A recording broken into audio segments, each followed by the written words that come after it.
So we're going to go straight to our next speaker to talk about carbon farming with animal farming. A farmer, a forester, an accountant, ex-president of the Wairarapa Federated Farmers. Please welcome to our kōrero, to our panel, Jamie Faloon.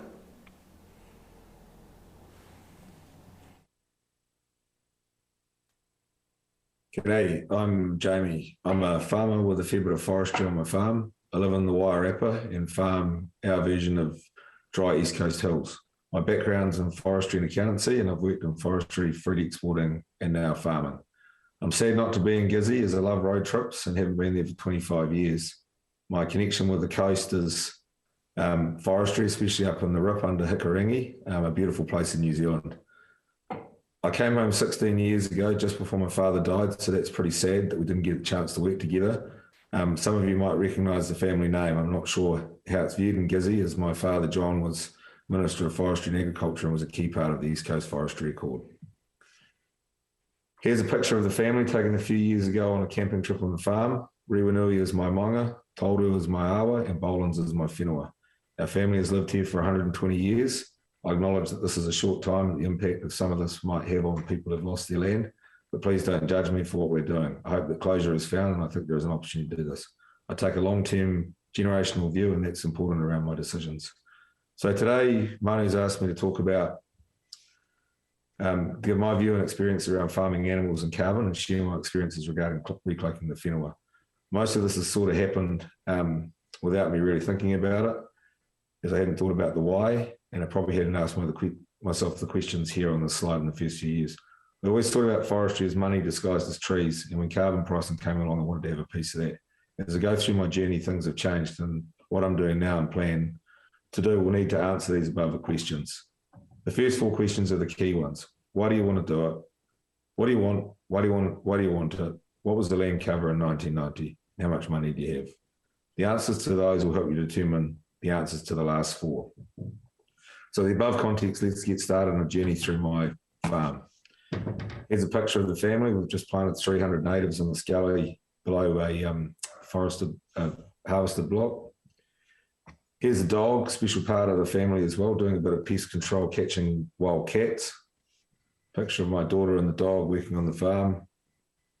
The other really important team of workers on the farm, a couple of the farm dogs. Without them, would be pretty tired, probably half the size, and running around with a rattle.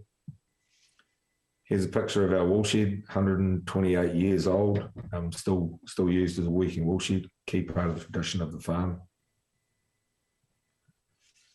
So, one of the questions which I find difficult and haven't really got an answer: what does carbon forestry actually mean? What are we actually talking about when people talk about carbon forestry? I think it's confusing. Is it about forestry just for carbon, or is it about a forest for all the other benefits they offer in carbon? My view is the second one, and I'll hopefully give you some examples and some experiences to why I think that. If you get fixated on the first bit, you're not going to get the other benefits out of forestry. Here's a picture of the farm. The blue paddocks, the blue areas are the farmed areas, the green areas are forest. I'll go through the stats in the next slide. Basically 1,265 hectares, a small bit leased, 745 hectares of farmland, 560 hectares of hills, and 185 hectares of flats, 405 hectares of radiata forest, and 65 hectares of native. Some in QE2 blocks, but most areas are within the forest planting. Of the forestry, we've got 55 hectares of pre-1990 forest and 335 hectares of post-89 eligible forest. And for those of you who are quick with the numbers, the balance is ineligible forest planted on land that was forest land in 1990. Very difficult in areas on the whole East Coast, which loved reverting to Mānuka and Kānaka, especially in the tough times of the late 80s. So we'll just have a few more pictures of the farm, and these are just to help people understand what my values are. And okay, so now we're on a journey through the farm. Here's a picture of looking down off the hills into the flats. As you see, it's really important to me, the landscape context and where the forestry fits in with the farmland and the native forest and the river. So, pretty special place of the farm. We're pretty lucky to be able to live in this area. Here's my son helping out with docking. Another important part of the farm is getting the family involved and having them part of it. The boys are keen on motorbikes and machines, so forestry brings a really cool time for that, with looking at these big processes and felling machines. Here's a few pictures of the farm just to give you a view of the wider landscape. It's looking northeast, looking south, main water dam there in the foreground, and a bit of planting we've put around that.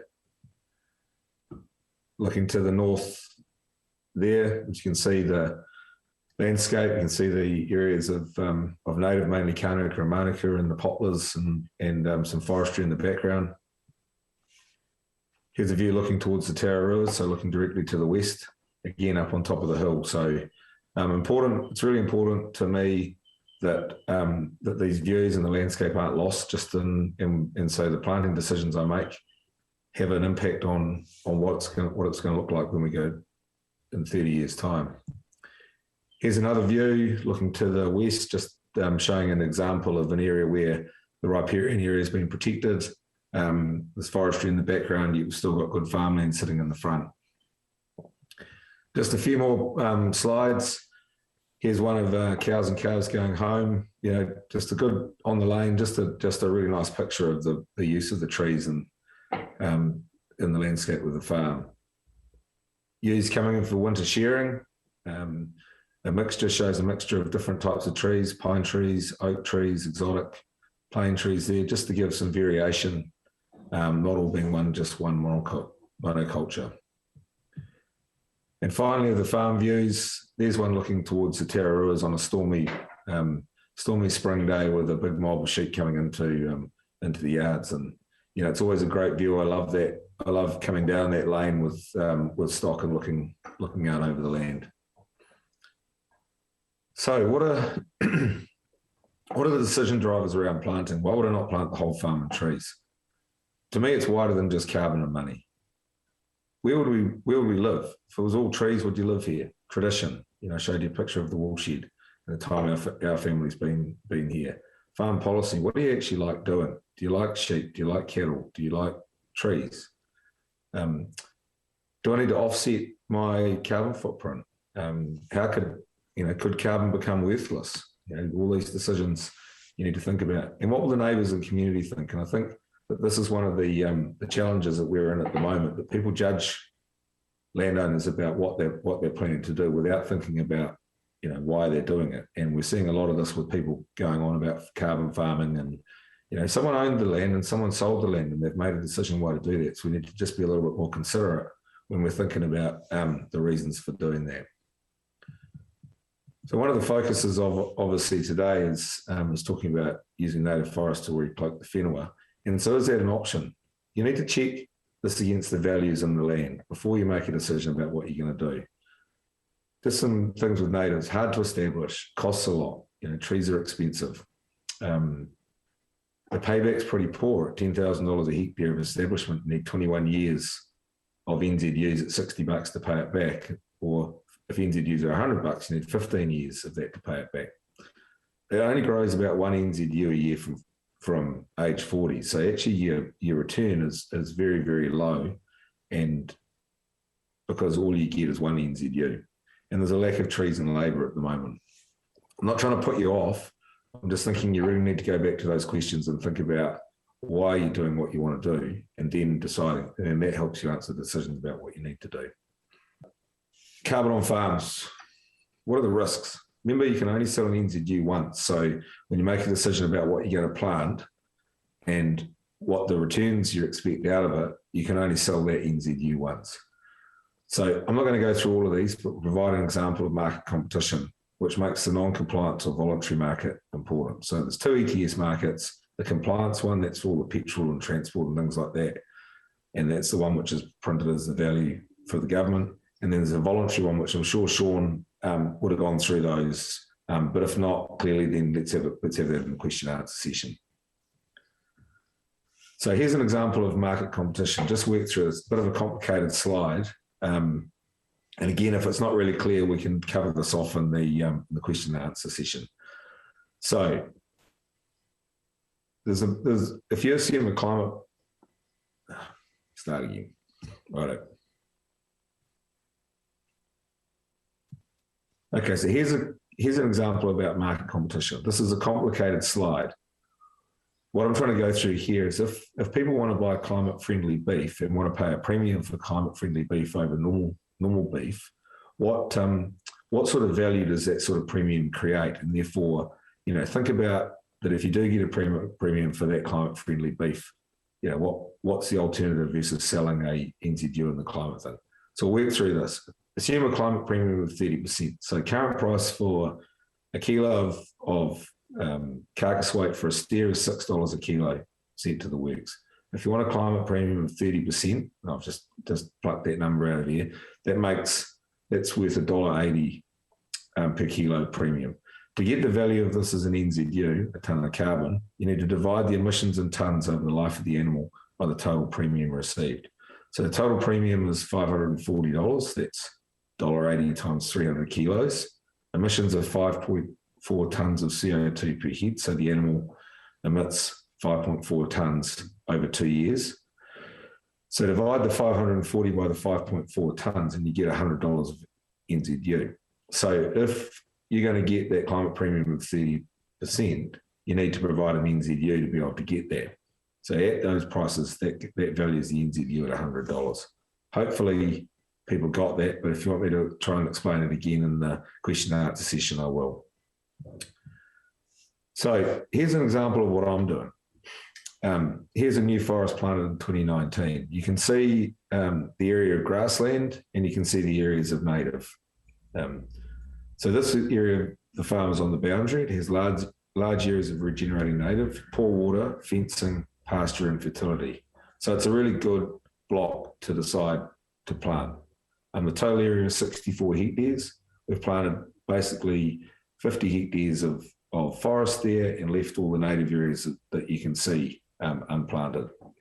The next slide is what it looks like from the laneway. This is a picture of Rushy Hill. It used to live up to its name of being very wet.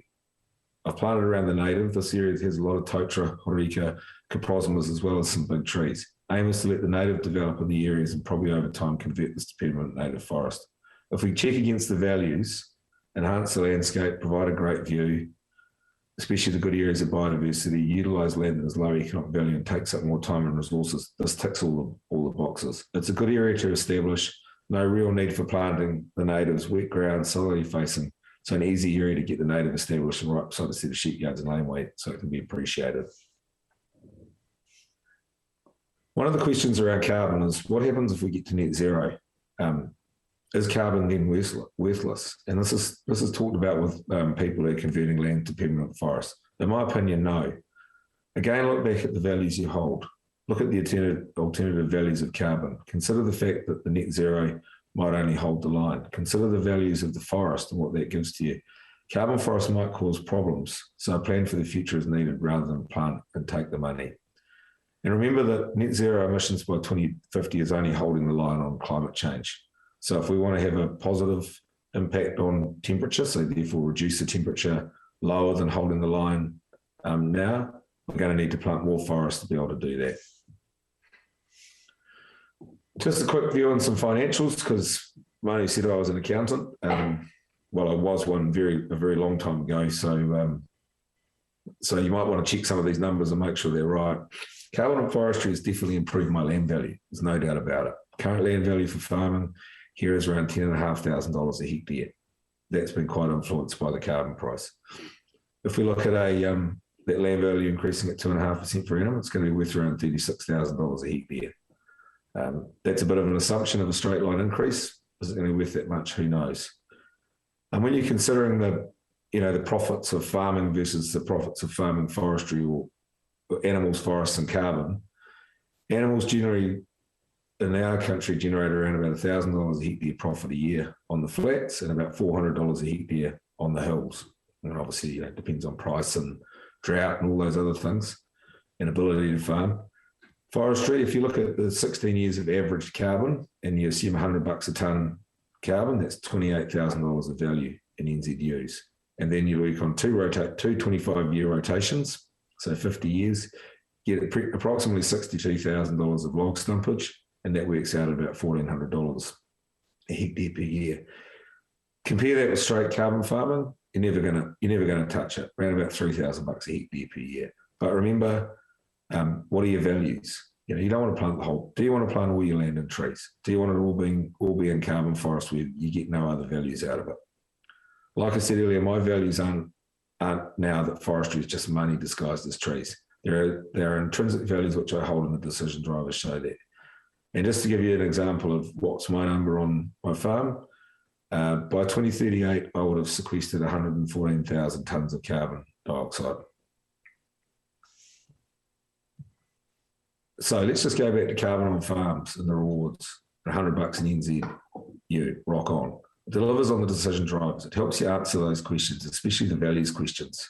Creates farm resilience, helps with succession planning, diversified income, landscape, biodiversity and sustainable values are met, climate-friendly products. And it's an interesting farm business. It's a place you want to go to. It's a place you like working at. It's a place that you're proud of and that you want to pass on to the next generation. So now what I know, would I do it differently? And a simple answer, no, but I'm learning. And that's the key. And that's the key piece to this. Keep asking people questions. Keep thinking about what you can do with your land. Keep thinking about why you want to do these things, rather than just getting seduced by the money or seduced by other factors.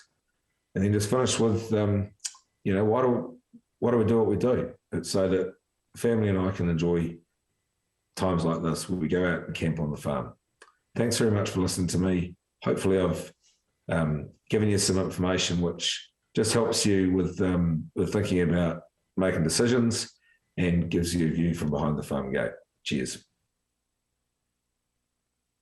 Thank you very much, Jamie Faloon there, farmer, forester, accountant, ex-president of the Whenua Federated Farmers, talking on carbon farming with animal farming.